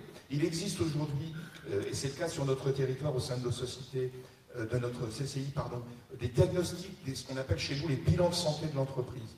Chez nous, les entreprises de notre territoire, elles vont sur le site de la CCI, elles font un bilan santé de leur boîte avec quelques clics pour détecter les signaux faibles, vert, orange ou rouge, qui pourraient les mettre en alerte sur un comportement à avoir. Mais une fois qu'on a fait, c'est comme le médecin, hein, une fois qu'on a fait son bilan sanguin, s'il y a des petites choses qui ne vont pas, on ne va pas régler tout seul son bilan sanguin. Il faudra aller voir le spécialiste qui donnera le conseil, le médicament pour aller mieux. Eh bien, ces dispositifs existent maintenant dans beaucoup de territoires et il faut les utiliser. Alors on va terminer, comme je vous le promettais, avec nos amis entrepreneurs. On a bien compris, hein, tout ça est fait de beaucoup de volonté, de beaucoup de capacités d'innovation, de remise en question, d'un petit peu de résilience, d'une part de résistance. J'aimerais que pour celles et ceux qui sont dans la salle et qui ont envie de suivre vos traces, le dernier conseil, hein, c'est assez rituel hein, dans nos débats, un dernier conseil pour celles et ceux qui sont dans la salle, mais peut-être la serrer un petit peu, pour partir d'une expérience, un moment où vous avez vraiment pris des choux, et puis finalement, même pas mal, même pas peur, vous avez rebondi et vous vous êtes dit on va continuer, on va d'autant plus aller de l'avant. Racontez-nous ça, Benjamin. Moi, j'en ai plusieurs. Je vais répéter pour la 7e fois. Allez, je suis généreux. Pour la 7e fois, je vais enfoncer le clou. Je pense que pour aller plus loin, le meilleur moyen de planter sa boîte, c'est de ne pas en parler. Au-delà de il faut en parler pour réussir. Si vous voulez vraiment la planter, n'en parlez surtout à personne. N'allez pas challenger votre idée, c'est une très bonne idée pour la planter. Deuxième sujet, le financement, je répète, c'est pas une problématique. Il y a énormément d'organismes qui sont là pour aider aujourd'hui les entrepreneurs à se lancer. Troisième sujet, n'attendez pas d'avoir un produit fini avant de le sortir. ce sera déjà trop tard. Un produit parfait, c'est qu'il est déjà dépassé et vous serez fait dépasser par quelqu'un qui a une exécution plus rapide que vous. Donc, lancez ce qu'on appelle un MVP, Minimal Product Viable, bref, le Viable Product, et testez-le auprès de vos utilisateurs, auprès de votre marché.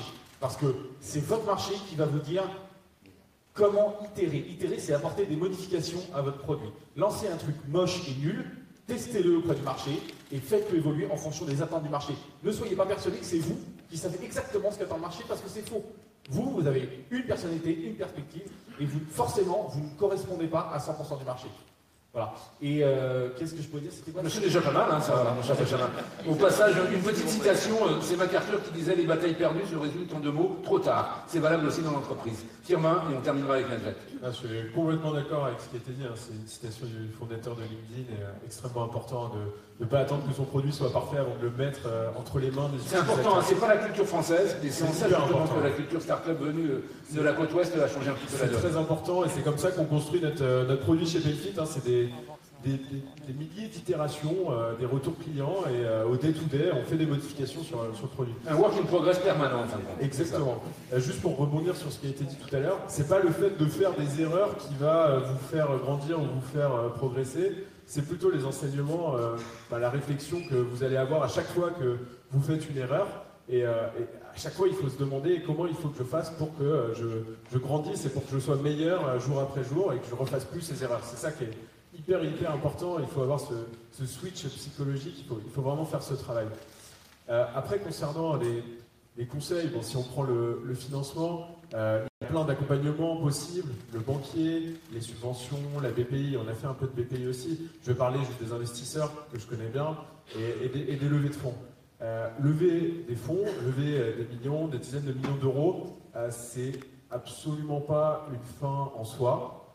Il ne faut pas faire ça pour rechercher les paillettes, pour la presse, pour en parler à ses amis, à sa famille.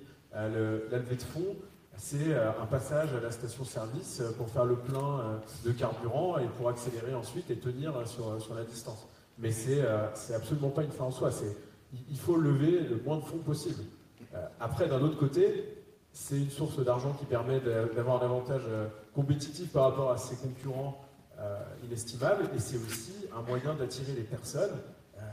Philippe Botteri qui connaît très bien ça en Europe, Jean-Daniel Guyot, Geoffroy Roux Bézieux, Xavier Niel, fondateur de Smartbox, c'est autant de personnes qui sont disponibles quand on le souhaite au quotidien, et c'est des personnes qui sont précieuses à différents stades de développement de la société. Donc il faut vraiment trouver le bon équilibre, votre bon niveau de risque.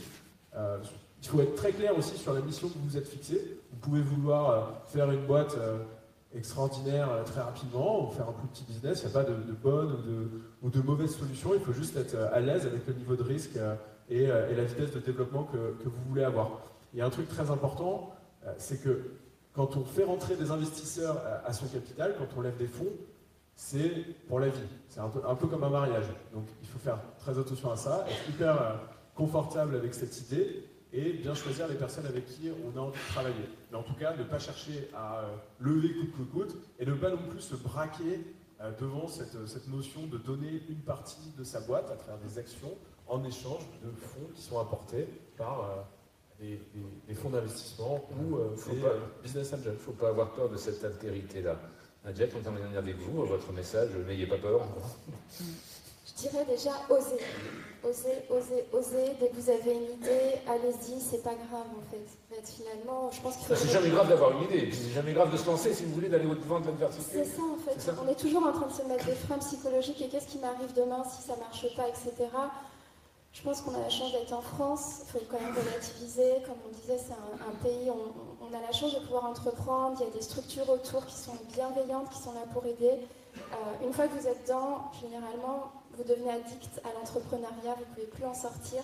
Souvent, j'appelle ça l'ascenseur émotionnel. Tous les jours, c'est une nouvelle journée extrêmement trépidante. Deuxième conseil, c'est effectivement vous entourer, vous faire accompagner, c'est très important. Mais surtout, n'hésitez pas à penser global. Nous, dès qu'on a lancé l'activité, on ne s'est pas dit on va attendre 5 ans pour aller à l'international. On a été aux États-Unis, on a décroché Tesla, on a décroché Amazon, on a décroché Google. On a la capacité aujourd'hui, notamment dans le monde du numérique, faut pas avoir peur, quoi. Enfin, moi, c'est quelque chose que je pousse, et quand on s'enlève tous ces freins et cette espèce de plafond, on se met souvent des limites, on se rend compte qu'on est capable de faire des choses incroyables. Et enfin, peut-être petite subtilité qui concerne SpeechMe, c'est que nous, côté financement, on a préféré s'appuyer d'abord sur les structures Réseau Entreprendre, Initiative Nantes, BPI, etc., avant d'aller voir les fonds. Et ce qui m'a permis, aujourd'hui j'arrive à ma deuxième levée de fonds, c'est plusieurs millions d'euros, et bien ça me permet d'être encore majoritaire au capital. Alors petit conseil que je vous donne, on a la chance, c'est très pratique, hein, mais je vous assure que voilà, ça vaut de l'or. On voit bien 3 stratégies de financement différentes pour des parcours effectivement extrêmement différents, sur des marchés différents, pour la même génération d'entrepreneurs. Voilà, la possibilité de faire du sur-mesure par rapport à votre envie de créer de la valeur, des emplois et de nouveaux marchés. Mon cher Dominique, je crois que vous vouliez une dernière citation. Vous avez Oui, une citation. Le rebond, on a parlé du rebond, le rebond c'est le droit à la réussite. Et enfin, puisque je vous ai parlé du lancement du prix Mouv'J annuel national, l'accroche c'est « Allez les audacieux ». Donc c'est à vous de jouer maintenant. Allez les audacieux, merci de votre attention. Merci à tous pour vos témoignages, pour cette expertise. Bon vent à l'entreprise, à bientôt, très bonne journée sur ce salon.